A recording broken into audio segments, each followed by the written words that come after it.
کہ ہم جا رہے ہیں ادھر جدھر سری لنکا کا مطلب یہ کہ لوگوں نے سڑکوں پہ اب آ جانا ہے. آٹے کی قیمت جدھر چلی گئی ہے اور آٹا مل نہیں رہا, وہ جو بےچارا ایک آدمی کل آٹے کی لائن میں کھڑا ہو کے اپنی جان کھو بیٹھا ہے, یہ اب آگے مزید اور بڑھنے والا ہے.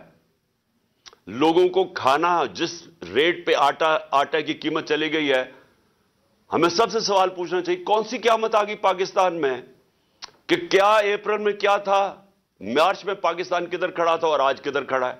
کیا ہوا ہے؟ ہم سب سے مشکل تو تیل کی قیمتیں تھی نا, تیل اوپر چلا گیا تھا.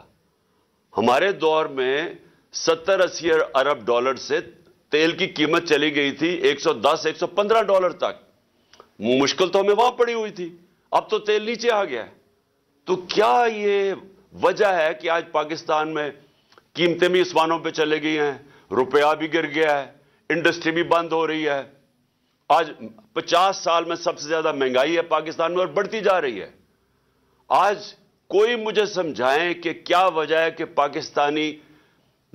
پاکستانی دل مایوس ہو کے ملک چھوڑ کے جا رہے ہیں. 7.5 لاکھ پاکستانی چھوڑ کے ملک چلے گئے ہیں. امید ختم ہو گئی ہے. وہ جب ان لوگوں کی شکلیں دیکھتے ہیں اور دیکھتے ہیں کہ بدقسمتی سے ہمارے طاقتور حلقے بھی ان کے ساتھ کھڑے ہیں, لوگ تو مایوس ہو گئے ہیں پاکستان سے. تو یہ وقت ہے, یہ میں سارے اداروں کو کہہ رہا ہوں کہ یہ وقت ہے ملک کو سنبھالنے کا. یہ سب کے ہاتھ سے نکلنے والا ہے اور یہ سنبھالے گی ایک پولیٹیکل پارٹی جس کی جڑیں ہیں سارے پاکستان میں, جو کہ فیڈرل لیول کے اوپر واحد ایک پولیٹیکل پارٹی ہے جو ملک کو اکٹھا رکھ سکتی ہے. ہمارے دشمنوں کا ایجنڈا پورا ہو رہا ہے. یہ تو حکومت ایسی آئی ہے, یہ جو امپورٹڈ حکومت ہے یہ تو ایسے آئی ہے کہ ایک ایجنڈا پہ آئی ہے ملک کو تباہ کرنے کے لیے, اور ملک کو اپنے گھٹنوں پہ کرنے کے لیے, تاکہ ہم کمزور ہوں اور پھر ہم جو بیرونی ایجنڈا چاہتا ہے, ہمارے دشمن چاہتے ہیں کہ کمزور پاکستان کو ٹکڑوں میں کر دے, یہ تو اس طرف جا رہے ہیں ہم. یہ ہے وقت ایکشن لینے کا. ایکشن کیا ہے؟ Free and fair elections.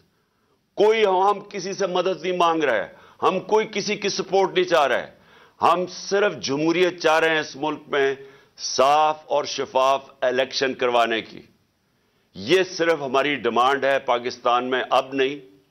جب سے میری گورنمنٹ, بلکہ جب یہ سازش ہو رہی تھی میں نے تبھی الیکشن اناؤنس کر دیے تھے. ہمیں الیکشنز چاہیے.